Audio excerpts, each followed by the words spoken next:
Okay. Dancing beat. Hi everyone, I'm your best friend. Back in town again.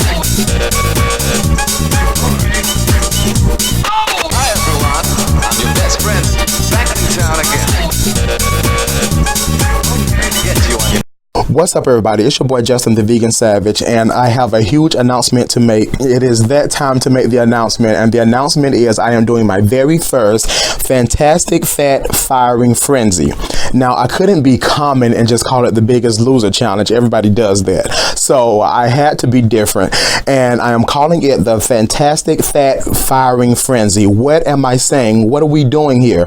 What we are doing is we are literally giving the fat on our body its pink slip. We are firing it from its job on our bodies. That's what we're doing in this challenge. It will begin on October the 1st and it will end on October the 31st, 2019. So this is a 31-day challenge. Here are some of the rules for the challenge. First, you must like my Facebook page, Vegan Savage SC. So if you follow me on Twitter, follow me on Instagram, or if you are a friend on my main Facebook page, then go over to Vegan Savage SC on Facebook and like the page. Once that is done, then send a video in my messenger on Vegan Savage SC and recording your weight that way via video. Do not send me a picture of you on the scale. Now, I would like to think that I am the only person that's great with Photoshop, but I know that I'm not. So it has to be in a video form in order for you to be accepted in the challenge. Along with that video, I need for you to send me the reasoning for why you are joining the challenge. Okay, so when you send the video, make sure that the reasoning for you joining the challenge is attached with that video. You can, in the video, when you're recording yourself, weighing yourself, you can say it, you can record yourself speaking it while you are joining the challenge. It doesn't matter, or you can type it when you send the video, but there must be a reasoning attached to the video of you stepping on the scale, recording your starting weight. Okay, once that is done, I need for you to comment on Vegan Savage SC's page, hashtag Fantastic Fat Firing Frenzy accepted. Just that simple, right? Okay, so once you do that, then the challenge has begun. So on October the 1st, then I need for you every week up until the 31st, I need for you to upload 2 pictures of 2 vegan meals that you've had for the week. Okay, that's 2 meals in 7 days, or however you want to do it.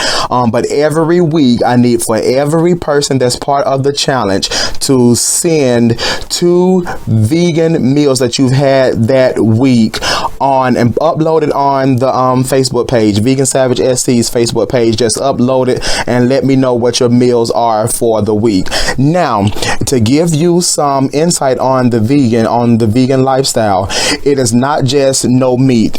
Okay, when it's truly vegan, it does not have any animal derivatives at all. That means no dairy, that means no eggs, that means nothing that was derived from an animal. That means it doesn't have any honey in it. Now, as a footnote, what I will suggest, if you cook with butter or whatever, there is a brand called Earth Balance. It is a vegan butter. You can use that. You can use coconut milk, almond milk, rice milk, any type of nut milk that you want to use as a milk substitute. Instead of using honey, you can use agave nectar, or you can use pure maple syrup. Pure maple syrup is in a glass bottle. Okay, so those are just some highlights for those of y'all that have absolutely no idea. Be creative with the meals. That means I don't want you to have an apple in your hand and tell me that that is your vegan meal for one of your vegan meals, because that's just not going to fly. Okay, let's be creative. Okay, all right. The sign up deadline for this challenge is Monday, September the 30th, 2019, 8 o'clock p.m. Eastern Standard Time. If you send your information to me after 8 p.m., you will not be accepted into the challenge. There has to be a cutoff date because I have to get things streamlined and I have to get things in order so that I can, get things flowing that way. Okay, so those are the stipulations for joining. Closer to the end, I will give you further instructions on what I need for you to do at the end of the challenge. Okay, but you will get that within a couple of weeks. Okay, so I'm not just having you to do the challenge, and I'm not going to give you any incentives. So here are some of the incentives that you will get. Now, there can only be one winner, and the way that this is being judged is by the percentage of weight that you've lost, along with your reasoning. Your reasoning for joining will be considered, and how creative your meals are will be considered. So these are three major things. The biggest thing, though, is the person that has lost the most percentage of weight. That's the biggest thing. But then if there happen to be a tie for whatever reason, then we will go by the person that lost the most percentage, along with the person that has the best reasoning for joining and has the most creative meals. So there are three ways that we will be judging on who the winner is. Okay, so the winner will receive a $100 Amazon gift card. Okay, that's one of the prizes. Another prize will be some organic handcrafted soap by Creation at Hand. These are all organic, no chemicals or anything that are in these soaps. They smell amazing. They feel amazing on your skin. They lather up very well. And I'm not just saying that because it's my mother that's making them, because if she didn't do well, then I wouldn't be asking her to make them. Sorry, but that's just the truth. Okay. Then I have Dr. Walt's Natural Essentials. Listen, I've bought his product, and let me tell you, it is amazing. That skin butter have your skin feeling like butter and smooth like butter, and have you smelling good. I mean, you be smelling good. And his stuff is also all natural, so you don't have to worry about chemicals and all that kind of stuff. It is amazing. And I made a joke with him and told him that I may say that we have an anonymous winner just so I can win that part of the prize, because I love the product. Okay. And then on top of that, you will also receive a 1 month meal and workout plan regimen from Jacob Harris, who is a NASM Certified Personal Trainer, fitness and nutrition coach, and weight loss specialist. So for an entire month, you will receive services from Jacob, and he's a great guy. I just did an interview with him. He's great. You will love him. He's very knowledgeable, and I trust that he will do very well. I've seen one of his clients, and he's doing very well as a trainer. So I wouldn't put you with somebody that I didn't trust that would do well. Okay, so those are the stipulations, and I want you to share this video with people that you think should join the challenge. There is no borders. You don't have to be in a certain area to be a part of this challenge. It is whomever wants to join the challenge. You are free to join the challenge, and I want you to have fun with it. As they say in the Hunger Games, may the odds ever be in your favor. Peace.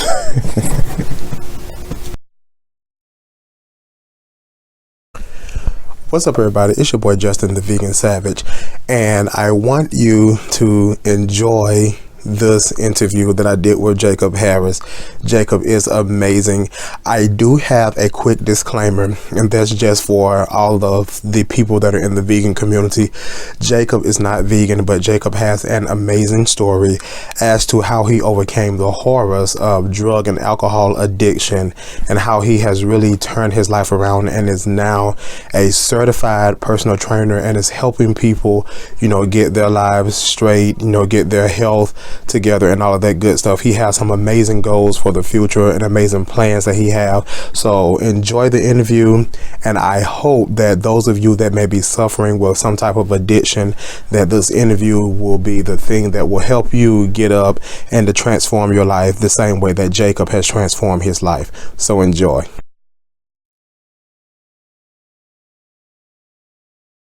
Then why are you masturbating on my computer? Oh, well, my phone is charging. What am I supposed to do? No, Peyton, you can Yeah, stay.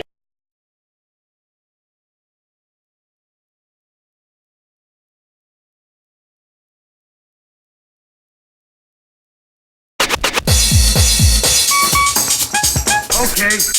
Dancing Pete. Hi everyone, I'm your best friend, back in town again. Hi everyone, I'm your best friend, back in town again. Get you on your dancing beat. Hi everyone, I'm your best friend, back in town again. Get you on your dancing beat.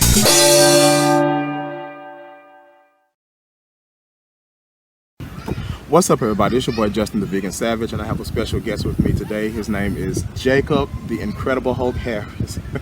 I literally just made it up, y'all. So, Jacob Harris. Jacob is a NASM Certified Personal Trainer who is crushing everything that he's setting out to do right now as far as the fitness world is concerned. And so I'm very happy to have you on the show today, Jacob. Welcome. Thanks for having me. Good to see you again. No problem. So, a little backdrop of how I know Jacob. Jacob and I used to work for a company. I won't say the name because I don't know if I can. But we used to work for a company, and we was on a project somewhere, and we started talking, and both of us actually had the same passion for health and fitness, and so we kind of just clicked from there. So, what I want to do is start off by just tell us a little bit about you, where you come from, you know, and how you got into the fitness world. Okay. All the way back? And wherever you want to begin. So, it's a little wild story from the beginning. I guess for the last 3 years, notwithstanding, the 9 years before that, I was just going down the completely wrong path. Had drug and alcohol problems, crushed my ego, crushed my own ego as a kid. Just had no idea from like young manhood up until about 3 years, a little over 3 years ago. I had absolutely no idea who I was, what I wanted. I had no work ethic, just any character defect that you can think of. I had, you know, I was going down that way. So I guess long story short, and then I'm sure we'll get into it a little bit more later, but I basically someone came and shook me up and said like, hey, this is, they spelled it out for me. This is exactly where you're going to end up if you don't get it together right now. Right. So I was in a homeless shelter. I had no license, no car, no money, no, my family was still, they hadn't disowned me, but they pretty much told me like, we're not done with you, but we're done with your BS. So right. until you get it together, we're not helping you anymore. We're not enabling you anymore. Everything that I owned fit into a laundry basket. I had a couple pairs of, you know, a couple t-shirts, a couple pairs of underwear, that kind of thing. So that's all I had. Someone basically spelled it out for me. This is where you're headed. And I ended up going to substance abuse treatment for a year. I went there for a year straight. And in so doing, I kind of picked up, it was an inpatient rehab. So I'm staying there for a year, and I don't really have a lot of the same interests as other people. I'm introverted, and I didn't, while everyone else was watching TV, watching movies at this rehab, I was either self-reflecting, which is something that I had neglected to do for the past 9 years of my life. Right. Self-reflecting, really having an honest self-assessment of what my shortcomings were. But also it gave me the time to really just sit there, and they had a gym, and I was like, oh man, this is something that I've wanted to do for a really long time. You know, I've always wanted to take care of my body. I knew a lot about nutrition, or I knew what I thought was a lot about nutrition at the time, but I never acted on any of that knowledge. Right. And I just started to, in that lull, that 1 year lull that I had of, you know, just doing whatever I wanted to do really. I just started working out, and I started taking it seriously, and that just, the more that I researched, and I became just infatuated with health and fitness and everything and nutrition, and that brings me to now. I got sober over 3.5 years ago, and since then it's just taken off. So that set my trajectory towards, you know, okay, hey, now I'm in a good place. Right. I've worked on myself. I figured out what was wrong. what I needed to do to fix it. I executed. I'm still becoming the person that I knew I should have been the whole time. Right. So now I've kind of flipped it on its head, and I'm like, well, now that I know the answers, I want to help others do the same thing. Right. I think a lot of people, when dealing with certain things or trying to deal with certain things, we don't really go into depth as to what caused me to get here in the first place. And so I think that a lot of times people end up relapsing and going back because they tapped the issue on the surface but didn't really figure out, why did I start doing this? Absolutely. And how am I going to get out of this now that I know why I started doing it? Then I have to start setting boundaries to keep me from not being able to go back and doing that type of thing again. And so some people, what they'll do is they'll find a hobby to kind of take their attention off of it, but never really deal with the actual issue. And so it seems like you actually dealt with the issue instead of finding a hobby and saying, hey, let me do this to keep me from not doing that. You're right on, man. It's so funny because it's scary. Think about that, man. It's so scary. And that's the reason why to really delve into what is wrong at the core. And that's why, if you think about it, people put that off for sometimes their entire lives, and they die with masking that, those problems that they have deep down. Right. Because here's the thing, it's so easy to do drugs and drink booze and watch porn and whatever it is, or to comfort eat. Right. I had a problem with that too. Right. I had a problem with every single one of them. Anything that you can be addicted to, I pretty much was. Right. And it's scary. It's really scary to self-reflect on that level. So when you really get down to the root of what's going on, and it's hard for me to say that the outcome would have been the same, that I would have had such a come up if I wouldn't have had an entire year to sit there and be like, what is actually wrong with me? Right. Like, what is really going on here? Because it wasn't just like, it was everything, man. All the addictions I've listed, I had a tiny ego. I had no self-esteem. I had no clue who I was, so I was masking all this stuff with drinking and drugs and all this stuff, partying. I wanted to be an extrovert because I love making people laugh and that kind of thing. But then deep down I find out like I'm an introvert, and that's okay. That was an important step too. Right. So all these things that I had neglected for so long, and it's like a snowball. Like, you don't just wake up. It doesn't happen overnight, right? Right. So it's like all of a sudden you wake up and it's like, oh my gosh, for the past 9 years I've created this 12-headed monster. Right. That I have, like, oh my gosh, I'm addicted to this, I'm addicted to that. I have no clue who I am. My ego sucks. I have no self-confidence. My credit sucks because of my drugs and, my addiction. Right. So then you've got all these things that built up, and man, like, it's so easy to, if you don't have that honest self-assessment of what is actually wrong with you and start attacking those things, because it's not, here's the thing, it's not a mosaic.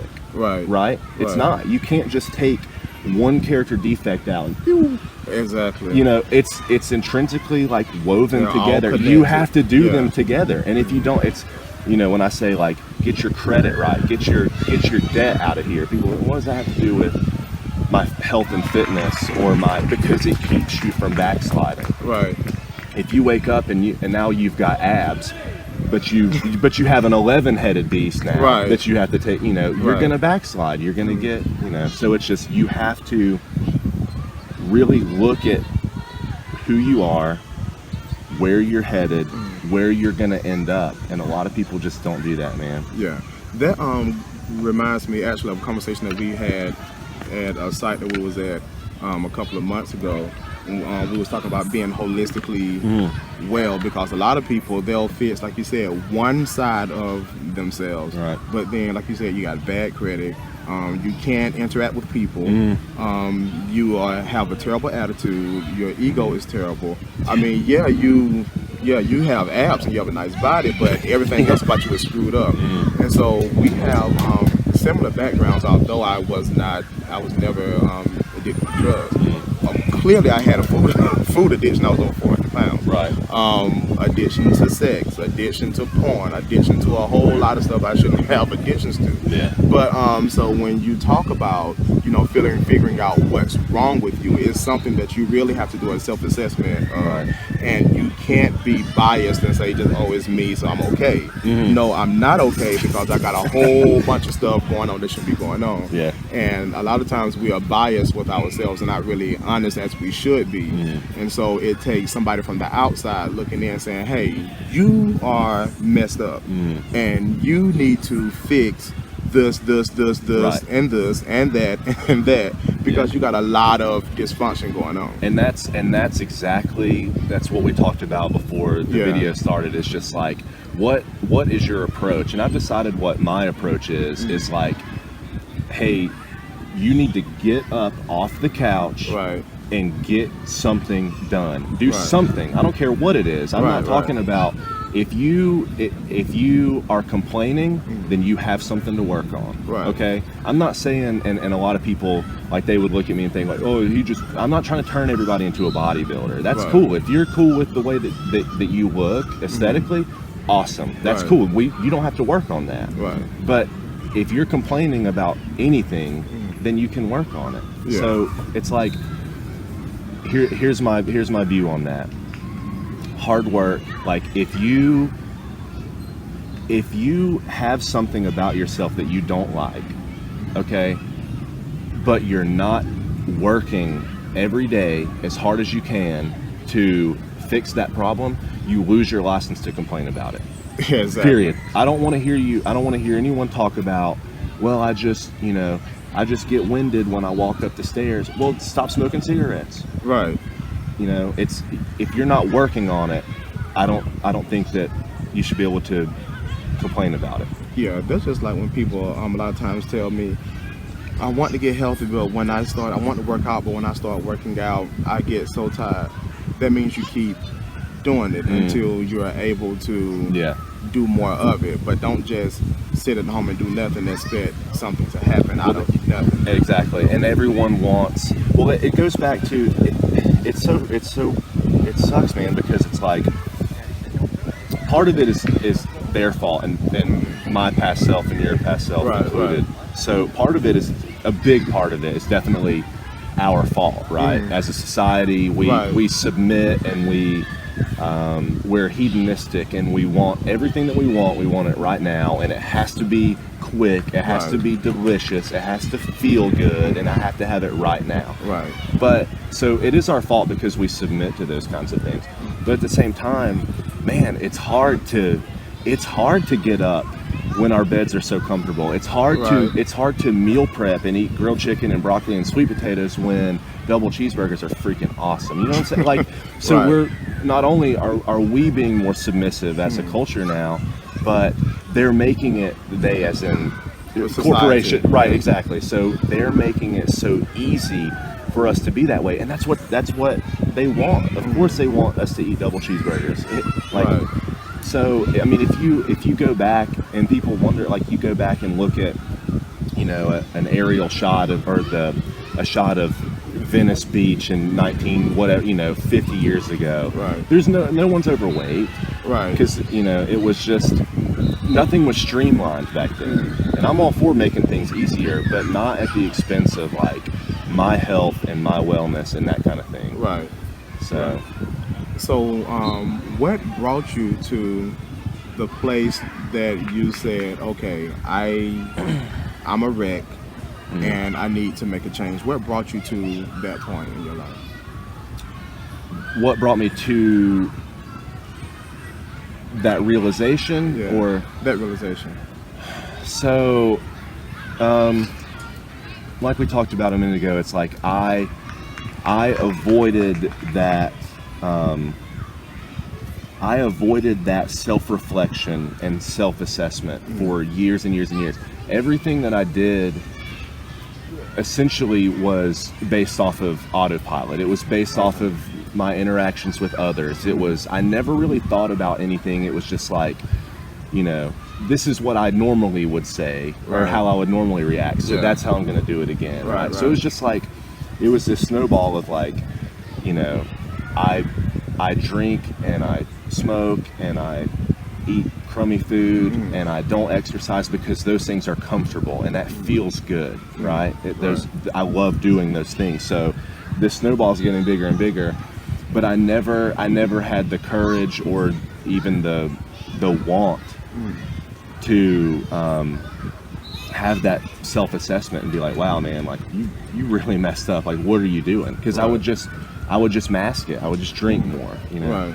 So eventually I got to the point where, and probably the last, I'd say 12 months of me, of my addiction, those were rough, man. And the whole time was rough off and on. I had a lot of fun during that time, obviously, but it was like, it was just hard, man. And I spent that entire, 8 or 9 year period, and I didn't make a single positive decision towards my future for that entire time. Wow.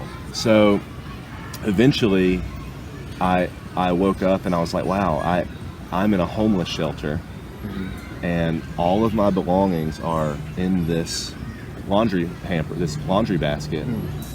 And what am I going to do now? So my second cousin, who is he's a director of they do like IOP and it's kind of like they help people get into rehabs and stuff like that. They help a lot of people in addiction. They've got a bunch of detox centers now. They're awesome. Okay. So I had no idea that he knew anything about me or what his mission was or anything at that. I hadn't seen him in a long time. So he comes to pick me up from this homeless shelter, and he gives me exactly what I need. And he says, in words that I can't say on this video, he basically says, like, you are a mess. And he said, I was detoxing, man. I felt like crap. I had just gotten to the shelter. Right. I stayed there for a little over a month, but this is right when I got there, and everything hit the fan, and I went there, and I was a wreck, man. Just talk about despair, 100% of the time, despair, anxiety, depression. I was just an absolute mess. Right. But I was still unwilling and unable to have that. What did I do to get myself here? Right. I didn't want to have that conversation with myself. It was scary. Yeah. So he comes and he says, ask me the right question at the right time, to which I didn't respond. I couldn't, So he says, where do you think you're headed? And I'm in a Subaru, and I got my head against the window, and I'm like this, and I just feel like crap, and I'm depressed, and I'm just a shell of a human at this point. I'm just skin and bone walking around like this. I was just completely sapped. Right.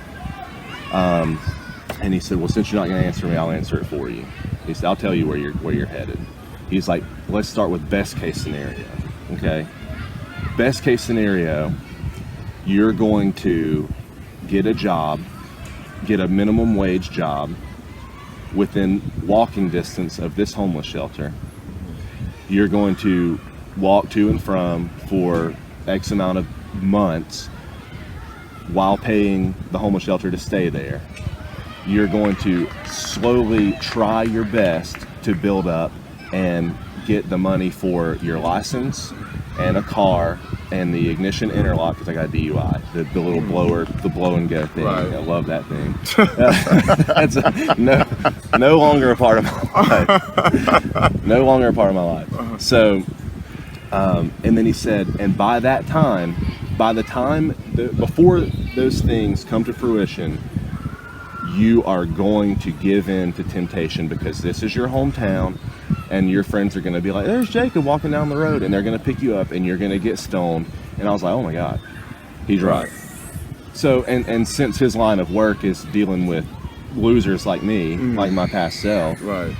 He said, here's a list of some long-term because I'd been to a short-term rehab at that point. I went to one, and obviously not successful. I stayed clean for about 60 days. Oh, wow. 30 of which were in the rehab. Anyway, so he said, here's a list of long-term inpatient rehabs. You need to check these out. And I was like, let's do it. You know, I'll call them first thing. I think I even used his cell phone and called him right then. And that kind of set it into motion. But here's the thing. Here's the beauty of it, real quick, because I want to hear you talk too. So the beauty of it is that addicts are some of the most awesome people in the world, man. But here's the thing, is that their focus is off. Right. That's the only thing. Right. Because if you think about it, an addict is someone who is going to do whatever it takes to get what they want. Okay? Unfortunately, they're laser focused on their tractor beam is on the drug. Exactly. Yeah. The drug, the sex, the booze. Not just not just a drug addict, a porn food addict. Yeah. Me too. So their focus is off. If you can redirect that focus, man, there is nothing that's going to stop me right now from doing what I want to do. And fortunately, my focus is on how can I be better tomorrow? Who can I help? Right. Who can I say, hey, Justin, you need to wake up, man. You're doing the wrong. Your focus is off. Right. I know that you're determined. You're going to do whatever it takes to get what you want, but you're chasing after the wrong stuff, man. Right. So, and you know from experience, man, like once you get the ball rolling and you get that momentum behind you and the wind's in your back and it's pushing you, there's nothing that you're not going to do if you want it bad enough. So Exactly. it's awesome. Yeah. You said something very profound, that an addict is a good person, but their focus is on the wrong thing. I think that's how you said it. That was very profound, because, not just with addicts, they're just people in general who are good people, but their focus is on something that it shouldn't be on, and they could be doing so much more of something better, but the focus is off. And so that was very profound that you said there. And so now that you've clearly come out of the addictions and all of that stuff, and so now you're in training mode, what got you to this point to where you're like, okay, I want to be a physical trainer, I want to help other people? What got you to that point? I think I was already before I made the decision I kind of flirted with the idea of being a personal trainer. I always kind of liked that idea, even when I was brand new into fitness and nutrition and all that stuff. I always liked the idea of it, and obviously I like the idea of being my own boss, making the rules and saying like, okay, this is what this person needs, kind of setting guidelines for them in that regard. But eventually it just kind of hit me like, I'm not fulfilled in working a 9 to 5 or a 6 to midnight, right? Exactly. So we've been through that, for no extra money. But anyway, so throw that little bit in there. Nugget in there, yeah. So eventually it just became very evident to me that I needed to help people. Like I want that to be not necessarily to like, that's gonna sound bad. My goal wasn't to like monetize helping people. Right. But if I'm making money doing it, then I don't have to make money elsewhere. I can spend more time, and it's awesome because I have the clients that I have now, man. It's so great to watch them progress and to say, man, this person was going through some of the things that I was going through, and I'm giving them the answers, and they're following through. That's a big part of it. And it's just there's a little spider on your cord there. So it's just been really gratifying so far to really help these people, and that's what I do. Right. I don't yet again, when we talk about focus, my focus is not on babysitting things as a supervisor or doing that kind of thing. It's like I wake up and my job that day is to either get the word out about, hey, I can help you, to people that need it, or check in with the people that are already with me and say, what's up, man? Here's what, and I always try to push them in the way that I needed to be pushed, and say, hey, I want you to do something that's hard today. Right. I want you to do something that you don't want to do, something that makes you uncomfortable. I want you to do it today. Yeah, that'll definitely give them a push, because a lot of times when you deal with fitness, people like to do things that are comfortable for them, that are easy for them, and don't really like to push to the next level.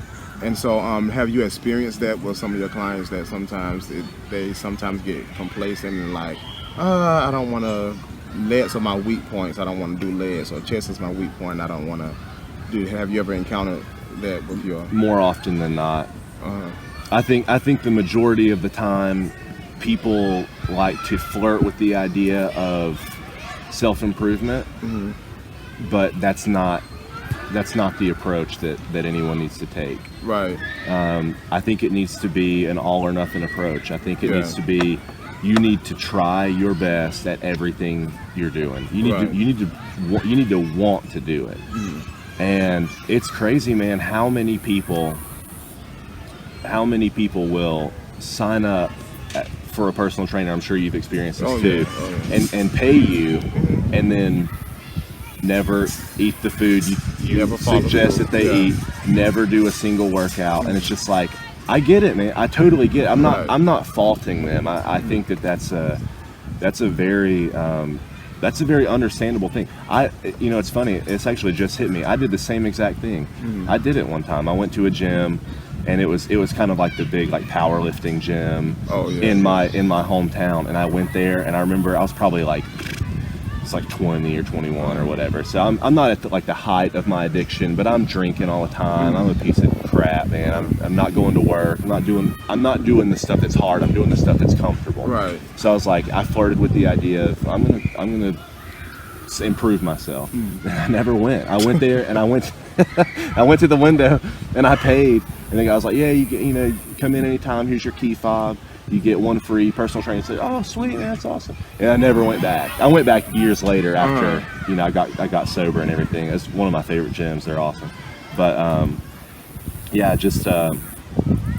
I think that here's the thing. No one is ever going to change until they want to change. Right. So I think that it doesn't matter what you're doing, whether it's going to the gym, eating better, waking up and having a better morning routine, getting to bed at a certain time, quitting doing, stop using drugs, stuff like that. It doesn't really matter what it is, unless you want it personally, you're not going to change. And if you do change, it's going to be for the wrong reason, and you're probably going to backslide and that kind of thing. Right. So at that point, when I finally made the decision to go to long-term treatment and really better myself, I really hammered it in, because a lot of people there, and a lot of people everywhere, it doesn't matter what you're talking about, a lot of people everywhere like to coast. Because yet again, it's comfortable. Right. Well, I can go to this program, and it's a vocational program, so it's free, but you work while you're there to pay your way. Right. A lot of people there, I'll just do the minimum. I'll go to work, and I'll go to the classes that they make me go to, but I'm just gonna, dick around and do whatever I want to, just chill out. But I was like, man, if I'm gonna do this, while I was there, I quit smoking cigarettes on my 90th day. It wasn't like an important day. I just remember 3 months in, I was like, I don't want to do this anymore, and I quit smoking cigarettes. I started drinking nothing but water when I got there. I started trying to eat better. I was kind of ignorant on nutrition at that point, so I tried my best, but I didn't really know a lot. But I was doing the best I knew how to do. Right. Obviously, I quit doing drugs because I'm at a rehab. Yeah. I started working out. I started doing cardio. I started getting some self-confidence, and the biggest part of it, because a lot of people be like, oh, it's out of vanity. He's just, he got muscle, so he's, come up that way. A big part of it was I had that time to self-reflect and say, I remember this one time, we talked about the autopilot thing. Right. This one time I can't remember who it was or what they did, or excuse me, what I did or what I said to them. I can't remember the details, but I remember somebody came up to me and I did something or I said something to them, and then they walked away, and it was a dickish thing. I can't remember what it was, but I just remember thinking after they left, like, whoa, I hate when people do that to me. Right. Why did I just do that to him? And then, so now, I think that was probably like, I had about 6 or 8 months clean at that time. So now I'm really starting to, my mind's getting clear. Right. I'm starting to, this self-assessment that I had been avoiding for so long is now becoming second nature. Right. And it's like, okay, now I can slow down and take my time and be like, okay, I'm going to interact with Justin as myself. Right. Instead of going off the, well, this is what I've always done, so I'm going to keep doing it. Yeah. So, I tell people all the time that if you want to change, or when whatever it is, your fitness goals, whatever it is, it has to be selfish. You have to be selfish with your goals. You can't say that I want to change because I have these people that are looking up to me, or I want to change because, and those are good reasons. But at the end of the day, you have to want to change because you want to do better for yourself. Right. Now, other people will benefit from you doing better, of course, and other people will look up to you and admire what you're doing. But at the same token, you have to want to do it because it's what you want to do and you want to better yourself. And in you bettering yourself, then you can help other people become better. Yeah. So moving it along to the nutrition part, what advice would you give to people who say, I want to eat healthy, I want to be healthy, but I love junk food. I have an addiction to junk food. The cravings are killing me. I love sugar because sugar is clearly more addicting than cocaine. Sure. And what advice would you give to those people? I would start out with the basics for those people, or I do start out with the basics and say, look, I don't want to put someone like that on a burnout, crash out diet. Right. So what I'll do is I'll kind of like baby step people up and graduate them up until they're at a point to where, okay, now I've got it all together. Obviously, a person like that, you don't want to put them on a rigid diet where it's like, I want you to eat this for breakfast, this for lunch, this for dinner. Setting them up to fail, basically. This is your pre-workout, this is your post-workout, because those people have there's no method to their madness at all. They eat whatever they want, whenever they want it. So it's like, hey, I'm not going to put you on a strict, rigid diet and put you in intermittent fasting, 8-hour feeding window, that kind of thing, because man, it's just not going to work. Right. So what I'll tell those people is try to cut out liquid calories, right? Just the basics that people already know. Right. It's just that they almost need to hear it from someone else. Yeah. Let's start out, cut out liquid calories, right? Cut out, try to cut out carb dense meals, right? Like just carbs, right? Because they're freaking delicious, man. But it's like you need a high protein diet, whether it's vegan or whether it's animal based or whatever. What else? Added sugar. If it says added sugar on the back, stay away from it. That kind of thing. Just baby step them up and say, okay, now once you've gone. Or there's a good acronym, CRAP. Have you heard of that? Yeah, I've Stop heard of eating that. crap. Yeah. Carbonated drinks, refined sugar, refined carbs, added sugar, added sugar, and processed foods. Yeah. So then it's basically just like if you try to cook 1 or 2 meals at home every week, And I'm not talking about Stouffer's lasagna. I'm talking Right. that doesn't count. No, that doesn't count. That doesn't count, people. Well, I heated up a honey bun in the microwave. I cooked it at home. Yeah, it doesn't count. So, but anyway, I'm talking too long. But just baby step those people up, and then once wow, I'm getting some momentum. Then you say, okay, let's try to eat from 9 to 5 every day. Don't eat before 9. Don't eat after 5. That kind of thing. So it's pretty much a slow progression. And then that's a pretty big window for those of us that are familiar with intermittent fasting. Yeah. 9 to 5 is actually a pretty decent window to eat because mine is very short now. It's like 4 hours. Yeah. But 20 hours of fasting, 4 hours of eating. But so moving into the exercising and workout part, what are your ideas, or not ideas? What are your advices for people who want to ease into working out but don't know how to, don't know what they're doing? But I get it a lot of times where people will say, Justin, I want to go to the gym. It's intimidating, and it is. It's intimidating. I don't know what to do. I don't want to go into looking crazy, so I don't go. What advice would you give to those people? A lot of people have this notion that you have to go in and work out like a power lifter or a bodybuilder for 2 hours, 5 days a week, and that's just not the truth. Like, yeah, obviously if you want to be Chris Bumstead, you need to be, you want to be Phil Heath, you need to be doing that kind of thing. But if you just want your general health and wellness to be better, you want to lose some pounds, you want your cardiorespiratory health to be better, you don't have to do that. I think it's 150 minutes is what the American Heart Association suggests weekly. But that doesn't mean like doing 700 push-ups a day. That's like getting your heart rate up. Just, I would say to those people, start out walking.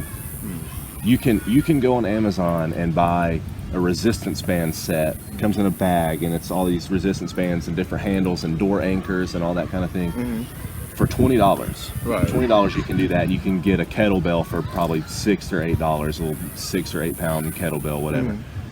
And I would design a workout for someone at their house to get them moving. Like, hey, this is where you need to start, especially if it's a person that is just, excuse me, if it's a person that has the doesn't have the self-confidence in the way that they look. Exactly. We need to, go to a track. You don't have to buy a treadmill. Walk around your house a couple times. Just do something. I just made a post the other day about I struggled with this too, because it's that addict mentality. If I'm gonna do something, I'm gonna do it 100% every single time, or that's my old way of thinking. So if I would, I'd wake up late, or I would have a little something extra to do in the morning before I go to the gym or something, so I don't have as much time. I'm like, well, dang, now I don't have 2 hours to go in there and crush my legs or go as hard as I can for 2 hours, so I'm just not going to go. But that's just not the right mentality to have. If you can't do everything, just do something. Do something, because if you don't, that comfortability is going to set back in, and that momentum is huge, man. You have to have that. And one more thing real quick, what I do for a person that is willing and able to go to a gym, they've got access to all the equipment, that kind of thing. What I do is I write out detailed instructions. This is an online client, just strictly speaking. I'll either hyperlink when I send them their workouts. I'll hyperlink. I'll embed links to the videos of, hey, this is how I want you to do your bicep curls. I want you to supinate when you come up, that kind of thing. This is exactly how I want you to do it.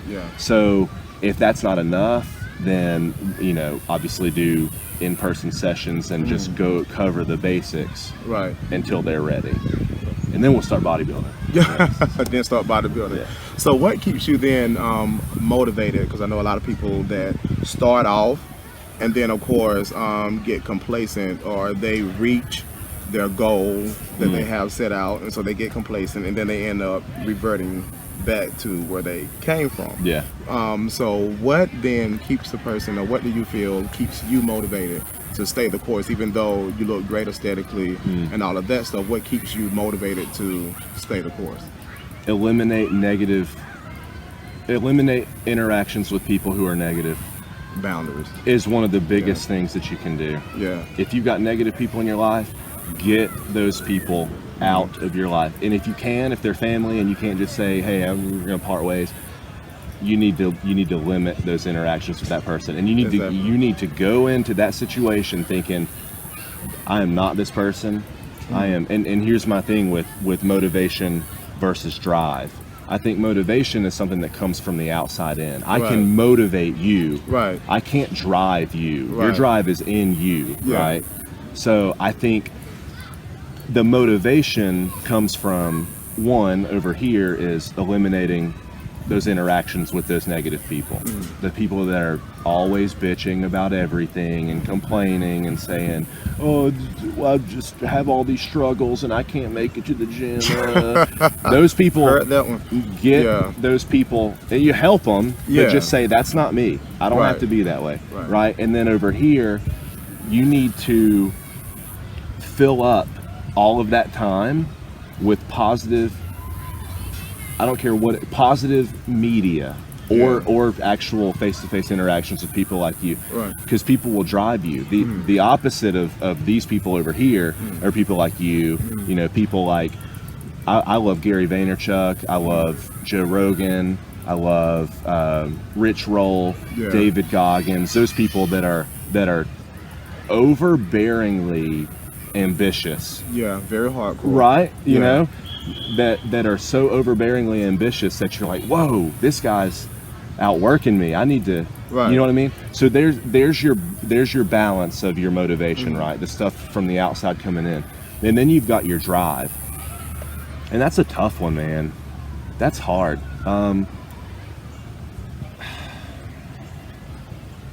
Your drive, I think, man, is all based off of that momentum. Because everyone struggles. Right. The people that I struggle every day, man.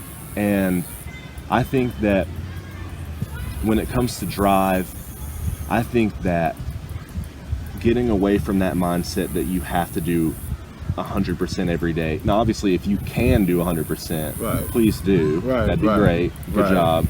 But if you can't, I think that 95% of it is just showing up. Exactly. Because you know as well as I do, as a gym rat, man, the times that I don't want to go to the gym are way more numerous than the times that I do want to go to the gym. But I don't think people understand that. Yeah, and the times that I would rather have a pizza rather than grilled chicken, broccoli, and brown rice are way more. But you just have to do it. You have to make it up in your mind that whatever it is that you want, whatever it is that you want, you have to do whatever it takes to get that. And if you fail, which you're going to, unless you're The Rock or Chris Bumstead. Some people just got it 100%. They've got it down, and I'd like to think that I do, but I don't. Right? But you're gonna struggle. You're gonna have bad days. You're gonna get sick. You're going to want a Dr. Pepper instead of water sometimes, and you're gonna give in sometimes. But that's okay. Right. That's fine. That's the biggest part of it, man. Is that people, and I still struggle with this sometimes, telling on myself that if I struggle with letting myself make a mistake, and it goes back to that addict mentality. It's an all or nothing mentality. Right. So if I do, I'm just like, man, that Pepsi sure would be good, and I have one, and I give into that temptation, and then feel terrible after, and then I feel bad. Excuse me. Exactly. Then I feel terrible afterwards, and then I'm snowballing in the other direction. Then I'm like, well, I had that Pepsi, I might as well have these French fries. Exactly. So just realizing that okay, I made a mistake, but that's cool. I can do that. Right. You know, Justin makes mistakes, Jacob makes mistakes. People that are driven, people that motivate others make mistakes all the time, every day. Right. it's okay. Pick yourself up, move on. Right. I think a lot of people have a hard time doing that. Like you said, that they'll make a mistake and have something that they necessarily shouldn't have. And then, well, since I had this, then I'm going to have that. Well, since I had that, I'm going to have that. And then it becomes now a lifestyle of junk food versus just making a mistake, acknowledging that I made a mistake. It was fun while it lasted, but let me get back on the ball, because I feel like once, and I don't like the word diet, because I feel like diet is just kills your mentality.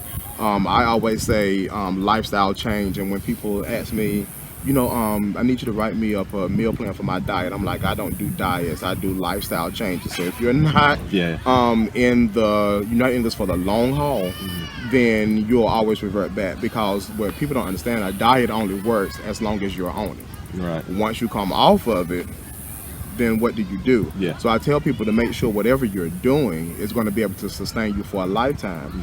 And so I never write anybody a meal plan where they don't have any leeway to have stuff that they like to have.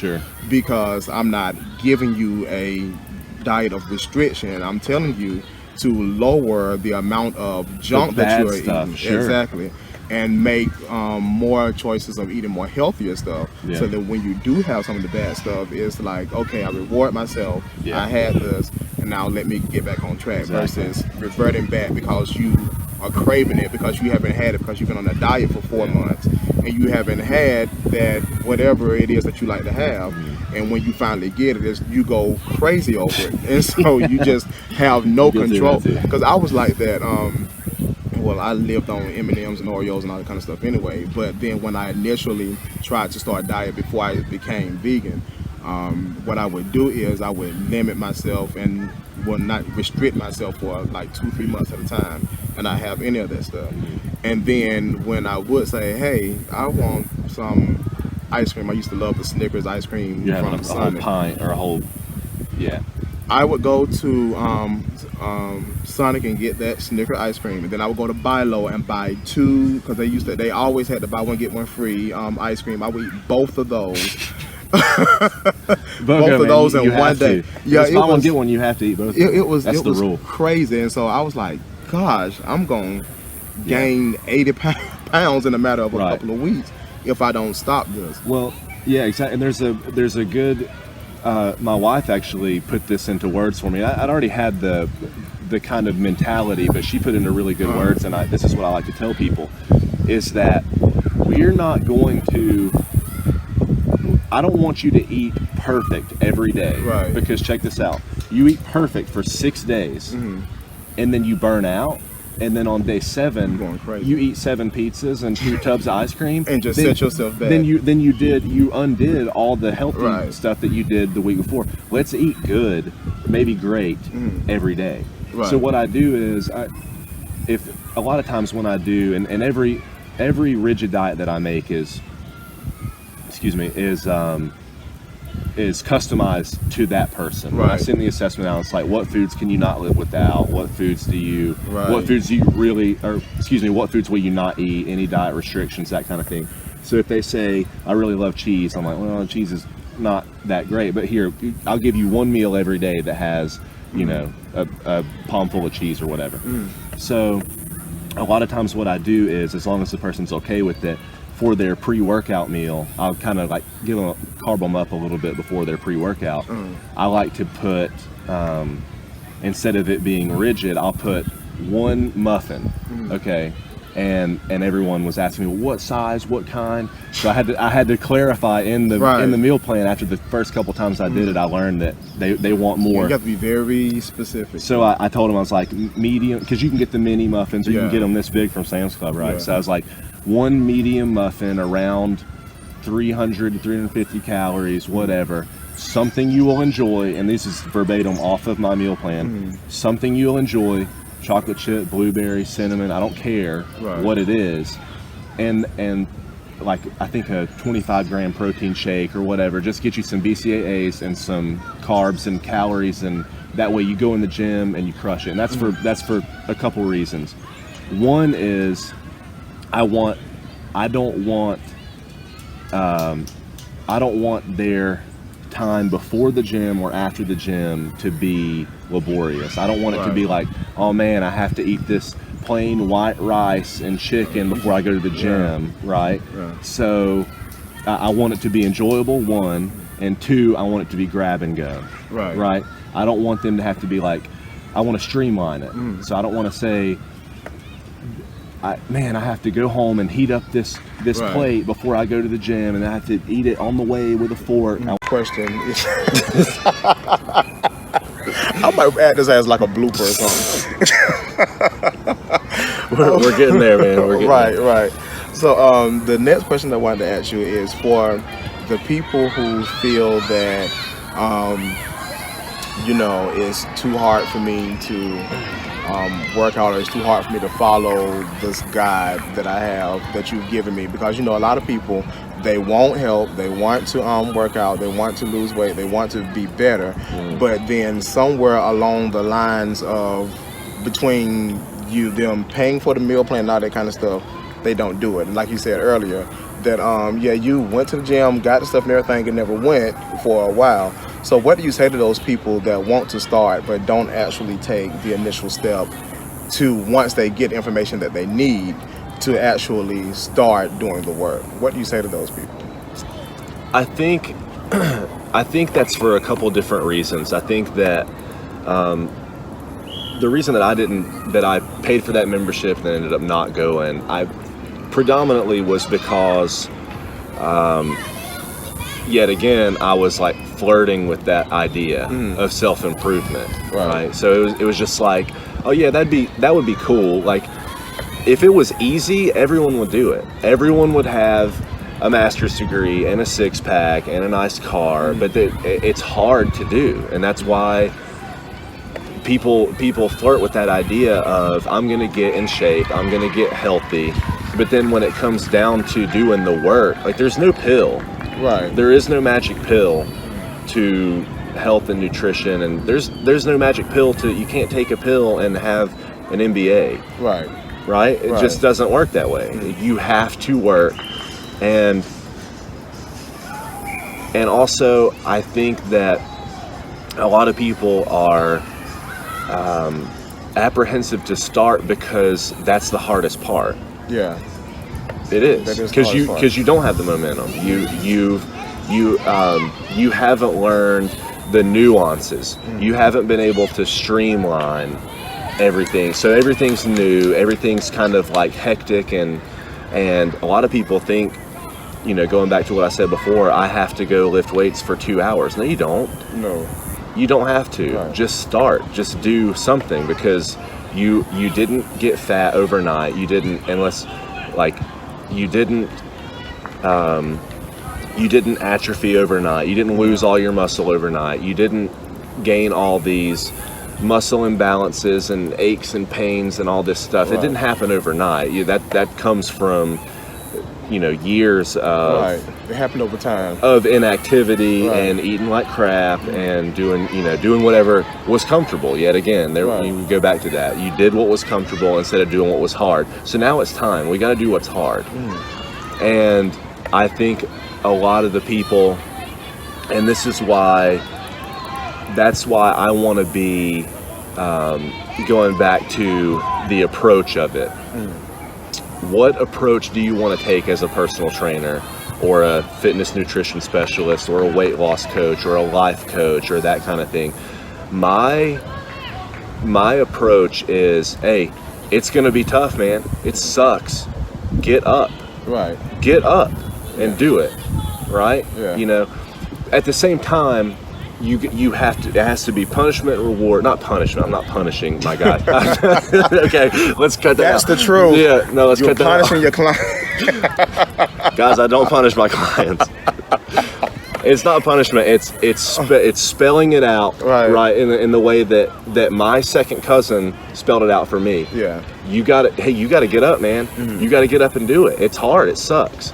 But at the same time, when I message, and I'm always to not every day with every client, but every other day at most is the longest that I go without texting or messaging or emailing my client being, what's up, man? How you doing? Yeah. What's the plan for the future for Jacob Harris? What do you have? Where do you see yourself going? What do you have planned? So I kind of want to branch out, do this for a while, obviously, kind of cultivate this and see and just be the best personal trainer, fitness nutrition specialist, weight loss coach, that kind of thing. I want to obviously cultivate this in the meantime. We got a couple, my wife and I have a couple passive income ideas on the table that since I'm kind of my own boss now, it's just like I have extra time to do extra things as well, so that part's really cool. The 5 to 8 year plan is to branch out from fitness and nutrition, and we're kicking around the idea, she and I are kicking around the idea of opening a wellness center, but not with a completely different name. I think those have a negative connotation. Oh yeah. Don't they? I mean, oh yeah. Just yesterday, I swear this is a true story. I've got these flyers printed out of, hey, I'm a personal trainer. I'm new to the area. If you guys, to places that deal with like chiropractic, massage therapy, wellness centers, acupuncture, that kind of thing. Hey, if you guys ever run across someone who needs blah blah blah, I can help with that, and I'll send them to you, kind of partnership kind of thing. So I'm just marketing, getting my thing out. So just yesterday, this is true, I passed in a small tri-city area. There were 3 wellness centers, ex-wellness centers that weren't there anymore. Buildings were closed down, right? So, and yet again, I think that goes back to people flirt with the idea of self-improvement, and then they might even pay for the first month and never go, or go for 3 months and be like, oh, it ain't working for me, and then fall off, right? So, wellness center with a different name.